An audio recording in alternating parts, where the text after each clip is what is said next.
Eva, bonjour. Bonjour André. Bonjour. Alors, effectivement, 25 novembre est déclaré donc aujourd'hui Journée internationale de la lutte contre les violences faites aux femmes. L'occasion pour parler effectivement d'un sujet qui de plus en plus trouve écho dans notre société et c'est pas plus mal, on note effectivement l'avancée à ce niveau-là. Avant de commencer, j'ai une question pour Dr Philo. Dr Philo. Oui. Oui, vous. Rassurez-vous, il n'y a rien.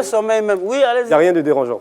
Si parmi garde, il arrivait que votre épouse ou votre compagne, par exemple, vous manque Non, de épouse, respect. je suis marié, donc à l'aide compagne. Autant pour moi, voilà. Vous manque de respect ou voilà, tient un propos un petit peu déplacé, comment vous réagissez directement?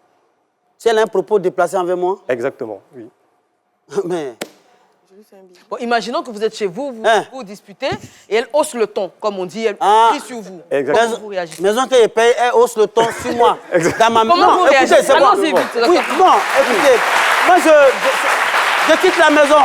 Ok. Oui, ça arrive parfois et quand c'est comme ça, moi je quitte la maison, je vais loin, le temps que les esprits se calment. Ben voilà un très bon exemple qu'il faut suivre, malheureusement. C'est un exemple? Oui. Oui, c'est ce qu'il faut faire. C'est très bien, pour ne pas réagir en fait. Il ne faut pas avoir de réaction épidermique, exactement. C'est un très bon exemple, mais malheureusement, 30% des personnes aujourd'hui interrogées sur cette question affirment que, effectivement, quand il y a un manque de respect, ils sont prompts à battre. Il y en a effectivement qui haussent le ton. Il y en a même qui vont jusqu'à tenir des propos assez humiliants. Malheureusement, c'est un cas qui est déplorable. Et à ce sujet, il a été recensé exactement 8782 cas de violences basées sur le genre en Côte d'Ivoire par le service du Programme national de lutte contre les violences basées sur le genre. On dénote à ce niveau-là des viols, des violences conjugales ou psychologiques.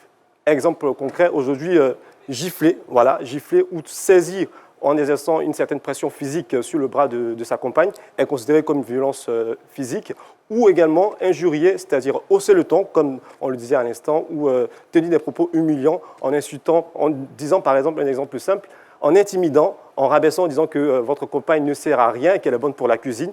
Tous ces exemples-là sont considérés comme des violences psychologiques. Ok. Oui, Eva, c'est le moment où vous me demandez effectivement s'il n'y a pas seulement que des violences psychologiques et physiques.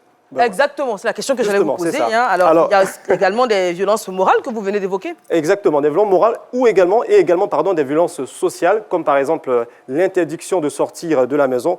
Aujourd'hui encore, et malheureusement, il y a des hommes qui exigent à les femmes l'autorisation avant de sortir de la maison. C'est une forme de violence sociale, ou qui interdisent tout simplement les rapports, les relations. J'entends. Mais quel garçon qui a demandé permis ça? J'entends.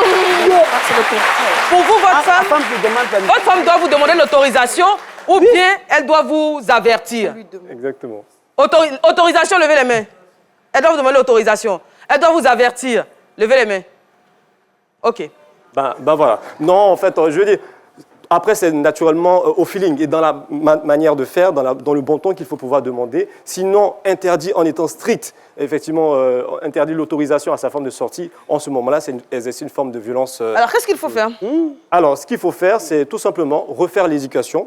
C'est pas facile, c'est pas chose aisée, mais il faut plutôt inviter effectivement les parents à beaucoup plus de tolérance. Par exemple, aujourd'hui, lorsqu'il y a, on va dire, une situation qui se présente, si le petit garçon manque de respect à sa petite sœur en haussant le ton ou en la battant, il faut tout de suite, dès le départ, corriger ça en disant que tu peux lui parler, tu peux exprimer ce que tu n'as pas aimé, tout simplement. Et puis aussi, il faut inviter, on va dire, les parents à être modérés, même si, effectivement, l'éducation, il y en a qui ont opté pour une éducation vraiment forte. Il faut demander aux parents d'être modérés dans, effectivement, l'éducation qu'ils donnent aux enfants, en étant tempérants, en montrant beaucoup plus d'amour. C'est aussi ça qu'on... Ben voilà. Merci beaucoup. Je vous en prie. Et André Abi, on souhaite également joyeux anniversaire à votre fils. Exactement. On lui fait un Ethan qui a 3 ans cette année. Merci. Très bien. Bravo. Public. Merci. Après tout ça, qu'est-ce qu'on fait?